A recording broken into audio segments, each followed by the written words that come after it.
হয়েছে কোন দলীয় সরকারের অধীনে নির্বাচন নিরপেক্ষ হবে না। আমরা গতকালকেই প্রেস ব্রিফিং করে নির্বাচন চলাকালে দুপুর 12টা পর্যন্ত সমস্ত অনিয়মের প্রতিবাদ জানিয়েছি। প্রধান নির্বাচন কমিশনের দপ্তরে লিখিতভাবে অভিযোগ জানিয়েছি। আমাদের প্রিয় নেতা, জাতীয় সংসদের বিরোধী দলীয় নেতা আমিনুল জামান জাতীয় সংসদে তার প্রতিবাদ করেছেন, অধিবেশন শেষে সাংবাদিকদেরকে বলেছেন। কিন্তু দুঃখজনক হলেও সেই সব ভোট ডাকাত, কেন্দ্র দখলকারী, হামলা করে যাদেরকে মৃত্যুর দিকে ঠেলে দেওয়া হচ্ছে, তাদের কোন একজনকে এখনো গ্রেফতার করা হয়নি। জাতীয় সংসদে দাঁড়িয়ে সরকারি দলের সদস্যরা বলছেন ভোট নিরপেক্ষ নির্বাচন হচ্ছে।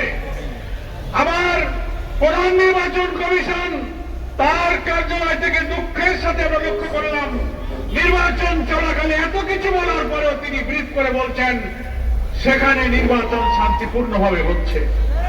অথচ সোশ্যাল মিডিয়াতে, গণমাধ্যমে দেখা যাচ্ছে ভোটার নয়, অনেক লোক ভোট কেন্দ্রে ঢুকে পড়ছে। সাংবাদিকরা জিজ্ঞাসা করছেন তুমি ভোটার না, তুমি আসছো কেন? সে পালিয়ে যাচ্ছে।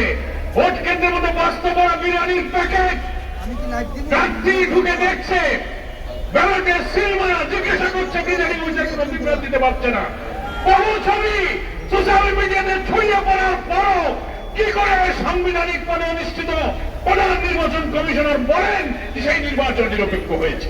এত রক্ত, এত অন্তর, এত জীবনের বিনিময়ে বিদ্যমান রাষ্ট্র আইন সংস্কার করে নতুন বাংলাদেশের জন্য যে লড়াই আমরা করছিলাম, সেই লড়াইয়ের অংশ হিসেবে একটা নির্বাচনে যারা নির্বাচিত হয়ে ক্ষমতায় আসলেন, তাদের অধীনে প্রথম এই উপনির্বাচনে আবার সেই আওয়ামী দুঃশাসনের মতো, এমনকি বিএনপি আমলে 94 দিনে মাগুরা ইলেকশনের দৃশ্য হয়েছিল, সেই দৃশ্যের মতো গতকালকে নির্বাচনে আবার প্রমাণ হয়েছে কোন দলীয় সরকারের অধীনে নির্বাচন নিরপেক্ষ হবে না।